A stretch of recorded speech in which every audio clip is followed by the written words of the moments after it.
وی قیامت ته به نږدې یبقى شرار الناس في خفة الطير وأحلام السباع لا يعرفون معروفا ولا ينكرون منكرا.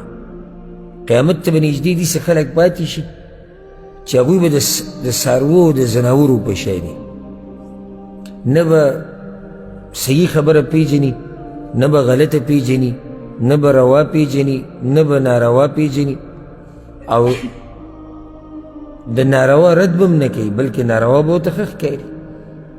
د خلکو نه به داسې څاروي او ځناور جوړ شوي او شیطان به په ځان پسې روان کړي. پیغمبر صلی الله علیه وسلم ورته وی شیطان به ورته وي ته زما خبره نه منې، دوی به ورته وي چې ته موږ ته څه فما تأمرنا، ولې موږ څه وکړو؟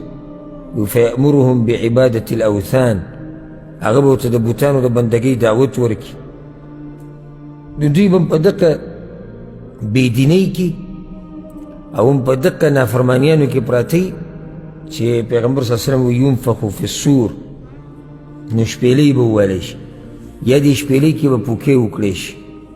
اولنی کس چې د اسرافیل علیه السلام د شپېلۍ د اواز اوري به رجل یلوط حوض ابله، چې هغه به د خپلو اوښانو دپاره د اوبو یو حوض برابرۍ لګیا به او په هغه باندې به دا اواز ولګي.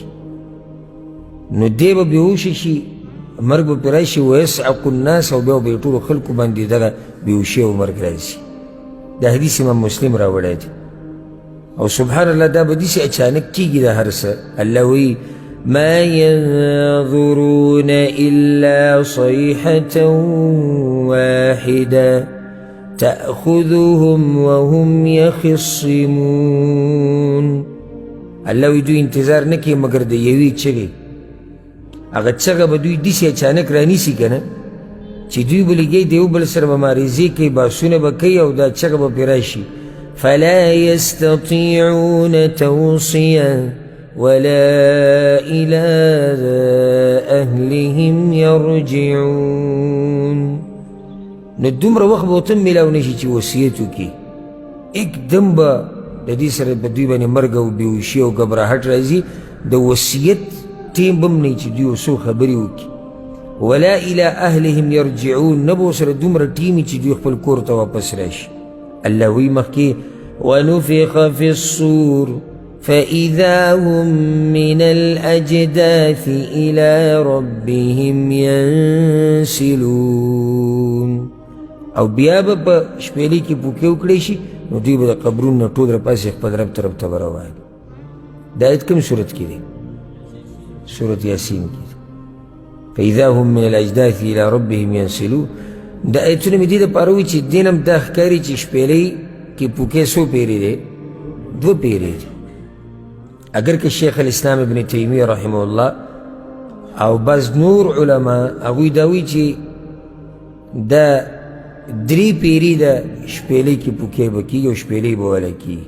نو هغوی داسې تقسیم کوي، وایي اولنی پیر چې به کومه شپېلۍ وله کېږي هغې ته نفخة الفزع وایي، هغې سره به دا خلک ګبراو شي. او بیا به په هغې پسې دغه دویمه شپېلۍ چې هغې سره به په خلکو مرګ راځي، درېیمه په هغې سره به بیا خلک راپاسي. او دلیل هغوی دا ذکر کوي ویوم ینفخ فی الصور ففزع من فی السماوات والارض. الله وایي کله چې شپېلۍ کې پوکې وکړی شي نو ګبراهټ به راشي په هغه چا باندې څوک چې په اسمانونو او په ځمکه کې دي. خو د دې ښکلی جواب هغه دا دی چې شپېلۍ هم 2 دي، 2 پیرې والی کېږي. نو دې آیت سره به څه کوو؟ دې کې خو الله وایي چې ګبراهټ به راشي، هلته وایي بېهوشي او مرګ پرې راشي. نو جواب د دې دا دی چې دې کې څه معنی دی؟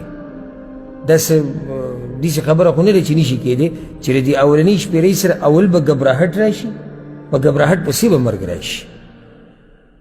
نو دا یو شپېلۍ ده چې پای کې ګبراهټ هم دی او پای کې مرګ هم دی، بېهوشي پکې هم ده، مرګ پکې هم دی. او دویمه شپېلۍ بیا د څه دپاره ده؟ د خلکو د راپاڅېدو دپاره ده بیا. نو مضبوط قول هغه هم دقه د جمهور العلما دی او د اکثرو علماو د امت چې شپېلۍ څو پیرې والی کېږي؟ 2 پیرې دي.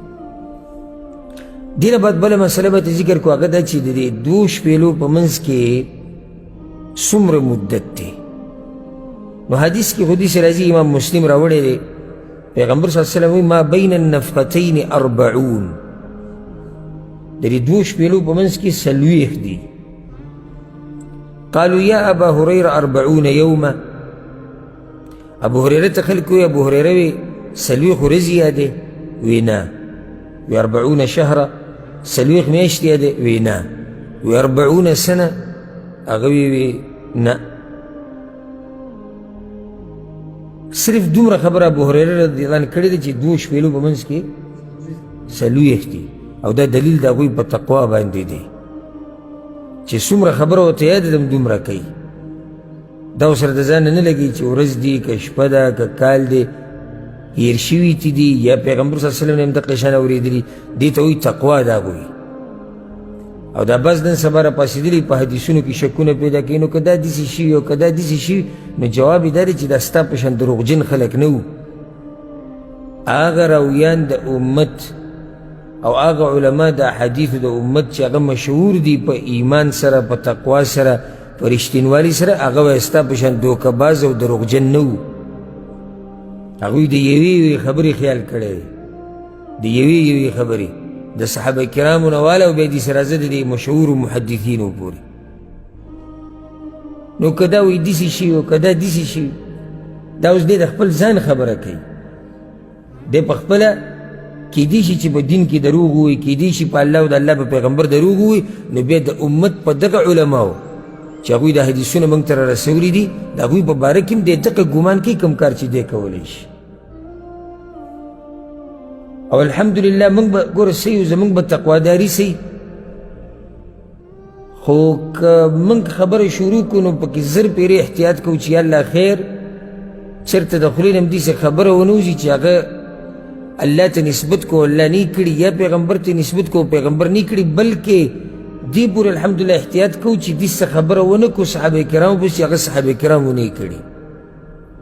بلکې موږ ته خو علماو دا تربیت را کړې ده زموږ استادانو، وی که چېرته بیان کوئ، که چېرته کتاب لیکئ او د یو عالم خبره را نقل کوئ، نو دوه خبرې به کوئ، دوه خبرو احتیاط به کوئ، کتاب لیکلو کې او په بیان کولو کې. د کم عالم خبره چې دې را نقل کړه نو وی وایه وایه دا هغه کړې ده، چې د هغه فضیلت راښکاره شي. د ځان نه داسې غټ مولا مه جوړوه، پردې خبرې را نقل کې خلکو ته نوم د هغه چا نه اخلي چا چې کړې ده، نو خلک څه